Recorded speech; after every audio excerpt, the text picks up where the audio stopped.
Dicen que en Colombia la realidad suele superar la ficción. Y ese podría ser el caso de Raúl Carvajal, un hombre que durante más de una década y hasta el día de su muerte vivió dentro de un camión parqueado en la esquina del centro de Bogotá, desde donde pedía justicia para su hijo, un cabo del ejército que fue asesinado después de negarse a participar en un caso de falsos positivos. Diego Rubio y una lucha hasta después de la muerte. Cuando él entró el camión, pues todo el mundo pegó a correr. Mi papá se mete al camión, sube el cadáver de mi hermano en la parte de arriba. Ya viene la policía corriendo. Jalan a mi papá, él no se deja, jalan el ataúd. Y cuando el ataúd cae, entonces ya mi papá pues se descuida, también lo jalan a él. La noticia le dio la vuelta al mundo. Era febrero del 2011. Un hombre de campo, don Raúl Carvajal, trajo su viejo camión desde Montería hasta Bogotá. Lo parqueó en la Plaza de Bolívar, frente al Congreso de la República, y sacó el cadáver de su hijo, un cabo del ejército asesinado tras negarse a matar civiles para hacerlos pasar por guerrilleros muertos en combate. Y me llaman y me dicen, Patricia, corre, prende la televisión. Está tu papá con tu hermano Mono en televisión. Una locura. Y yo salí corriendo, me subí a un avión con mi mamá y dije, no podemos dejar a mi papá solo. Doris Patricia Carvajal no podía darse el lujo de dejar tirado a su papá en una ciudad extraña, solo con el cuerpo sin vida de su hermano Raúl Antonio, el que llevaba el mismo nombre de su padre, el Mono, el soldado orgulloso que no fue capaz de ejecutar la orden de matar a quien no consideraba enemigo, el hombre que a los 29 años fue asesinado de un tiro en la cabeza. La denuncia con la que llego yo aquí a Bogotá, que estoy haciendo hace 4 años que asesinaron a mi hijo, el suboficial del ejército Raúl Antonio Carvajal Pérez. El soldado no tiene mando, el soldado no está en función de ir a matar, el soldado está cumpliendo con un deber. Pero sus superiores eran los de los resultados, eran los de las medallas. El de los falsos positivos es uno de los capítulos más vergonzosos de la historia reciente de Colombia. Una práctica sistemática en la que miembros de las fuerzas militares mataban jóvenes inocentes y los hacían pasar por guerrilleros dados de baja en combate. En contraprestación, quienes ejecutaban las órdenes recibían condecoraciones, permisos y hasta premios por parte de sus superiores. Y en esa época nosotros creíamos que de verdad vivíamos en un país que tenía una guerra, que habían unos malos y unos buenos. Pues ya yo no sé quién es malo y quién es bueno. Según la Justicia Especial para la Paz, la JEP, al menos 6.402 personas fueron asesinadas en los falsos positivos. Pero el caso del cabo Carvajal es atípico, es diferente. De hecho, podría parecer todo lo contrario.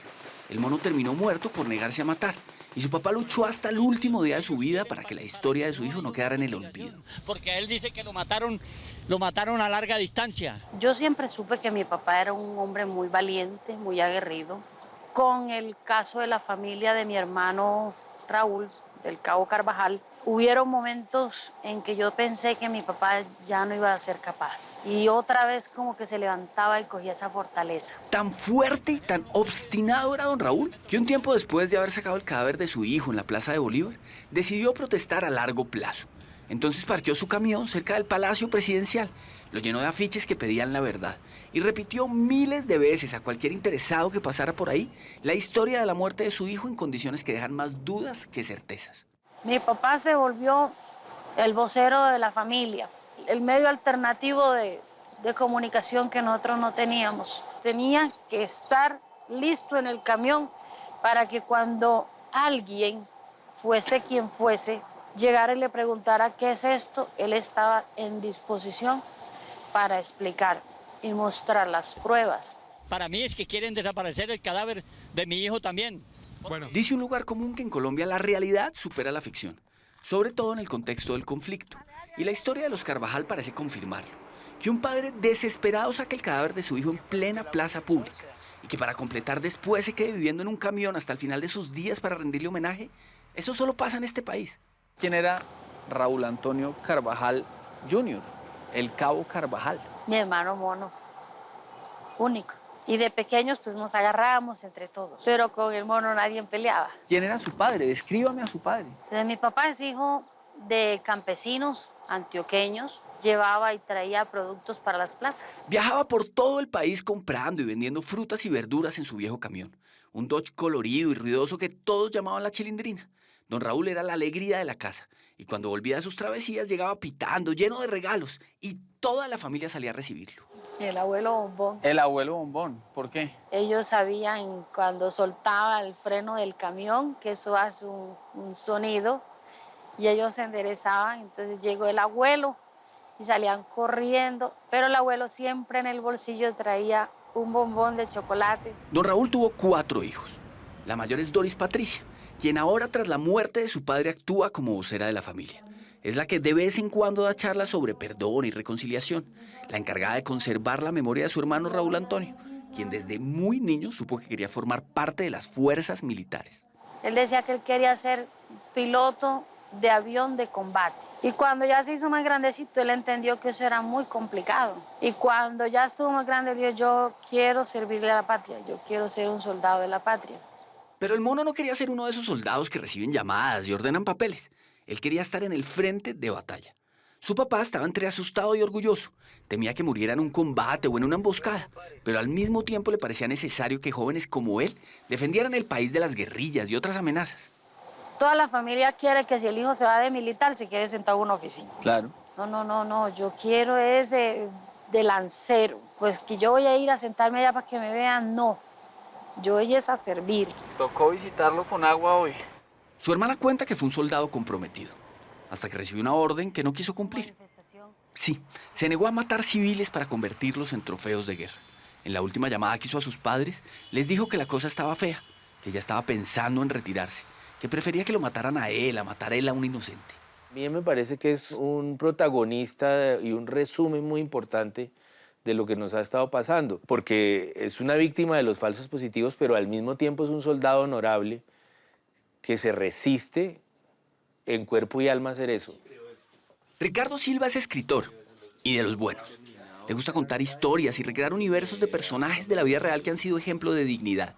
Y su libro más reciente, El libro del duelo, cuenta precisamente una historia de dignidad, la historia de don Raúl Carvajal. Yo sé cómo se parte el corazón cuando a uno le matan a alguien, y entonces creo que estoy especialmente alerta de esos casos. La noticia de la muerte del mono la recibió por teléfono Doris Patricia. Al otro lado de la línea, un mayor del ejército le dijo que el cabo Carvajal había recibido un tiro en la cabeza por parte de un francotirador, que su hermano era un héroe de la patria. Era octubre del 2006. Han pasado ya 17 años. Él me dice que lo matan en el Cerro del Martillo y me dice que con mi hermano fueron 5 los militares muertos. Cuando él me dijo eso, pues yo me senté en un andén y empecé a llorar. A mi hijo lo asesinaron el 8 de octubre de 2006. Me avisaron a las 8 de la noche y me lo entregaron el día 11 una persona de civil. En medio del dolor, Doris Patricia empezó a pensar cómo les iba a contar a sus papás semejante noticia. Ellos, por supuesto, le pedirían todos los detalles, así que decidió llamar de nuevo para tener todo clarísimo. Me dijo, sí, que su hermano murió en un enfrentamiento con la FARC en el Cerro de la Virgen y hay 4 militares muertos. Yo soy una mujer muy atenta de siempre. Inmediatamente me di cuenta que ya no era el Cerro del Martillo, sino la Virgen, y que no eran 5 muertos, sino 4. Nada cuadraba, y para completar le advirtieron que durante el velorio no podría ver el cuerpo del mono, pues el protocolo así lo exigía. Y cuando el ataúd de mi hermano llegó sellado, clavado, no se podía mirar. Y pregunté por qué no podíamos mirar a mi hermano. Dijeron que porque ya venía embalado y ya venía preparado y ya él era nomás para llevarlo al cementerio. Entonces mi papá decía, pero ¿cómo es posible que yo no voy a poder ver a mi hijo? Conclusión, dejaron destapar el ataúd en la puertica de vidrio. Doris Patricia había trabajado durante años como instrumentadora quirúrgica. Entendía bastante de cortes, de heridas, de cicatrices. Y lo que vio en el cuerpo de su hermano no le gustó para nada. El hueco de bala en la cabeza parecía demasiado pequeño como para haber sido causado por un fusil a larga distancia. Además tenía claras marcas de sogas en las muñecas, como si hubiera sido amarrado. En los registros de los lugares no estaba el registro de un combate. Era todo demasiado extraño. Y ellos, especialmente pues don Raúl, dedicó su vida a tratar de armar el rompecabezas y atar los cabos. Y creo que lo tenía muy resuelto, el descifrado del misterio. Todos los caminos llevaban a las mismas conclusiones. Que al cabo Carvajal no lo había matado un francotirador, sino alguien que lo tenía cerca. Que antes de morir había sido amarrado. Para hablar a las claras, todo indicaba Todo indica que fue asesinado por miembros del ejército tras negarse a ser parte de los falsos positivos. Ni la fiscalía ni las fuerzas militares han dado razón a la familia sobre sus denuncias. Y usted empieza una investigación por su lado. Con mi papá, entonces ya sabíamos que tenía sogas, que tenía un golpe, que la herida era pequeña. Mi papá no se iba a quedar con eso. El cabo Carvajal fue enterrado con honores en Montería. Hasta que un día, algún funcionario del cementerio llamó a Doris Patricia a decirle que ya el tiempo del mono en su tumba se había vencido, que tenía que pagar un dinero extra o lo tiraban a una fosa común. Entonces yo voy allá y pido los favores que por favor no me tiren a mi hermano a una fosa común. Y llegaba mi papá y hablaba solo. ¿Cómo van a tirar a mi hijo a una fosa común como un perro?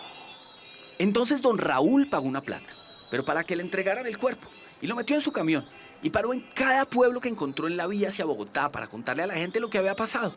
Y llegó a la Plaza de Bolívar y lo sacó, y pidió públicamente una necropsia que determinara la verdadera causa de su muerte. Y el informe lo que decía era que no podía saberse el tipo de arma porque el hueso por donde entró como el hueso por donde salió no lo tenía el cadáver, que había sido retirado. Que la piel ya estaba muy deteriorada y no se podía saber si tenía marcas de soga en brazos, en piernas y muñecas, no se podía identificar. Yo creo que la primera vez que supe de la historia fue cuando él entró en la Plaza de Bolívar con el cadáver. Y el tipo entró a la Plaza de Bolívar con el cadáver y se quedó con el cadáver a los pies un buen rato. Entonces Silva empezó una investigación juiciosa sobre ese hombre que se la había jugado toda por su hijo muerto. Se entrevistó con decenas de familiares y amigos. Leyó artículos de prensa, documentos oficiales.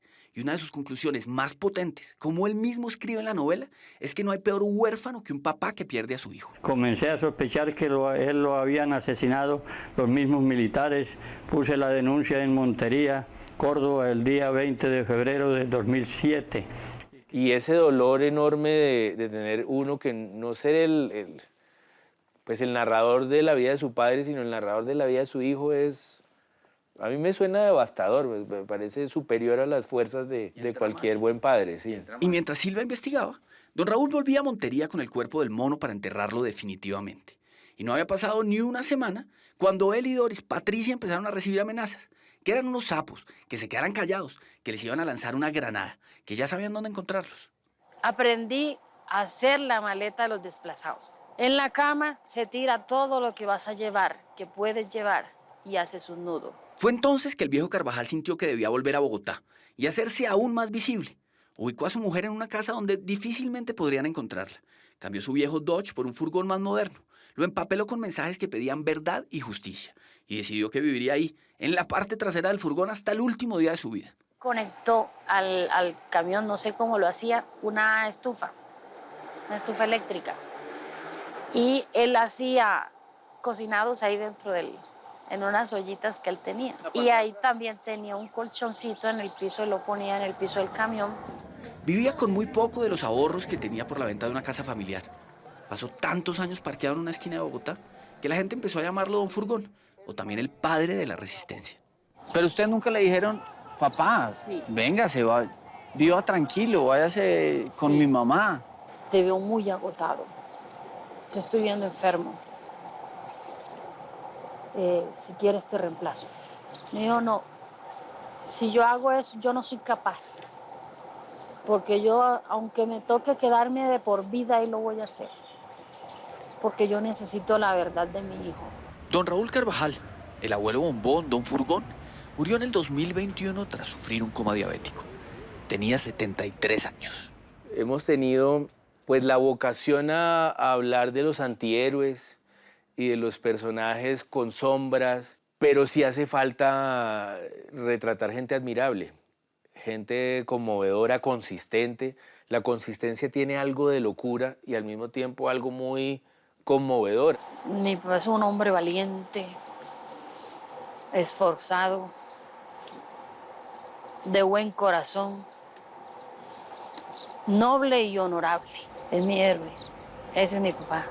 Un héroe, o mejor, un superhéroe muy humano al que Doris Patricia le seguirá rindiendo homenaje, como lo hizo él tantas veces con su hijo asesinado. Ese cabo valiente al que su familia y la literatura no piensan dejar en el olvido.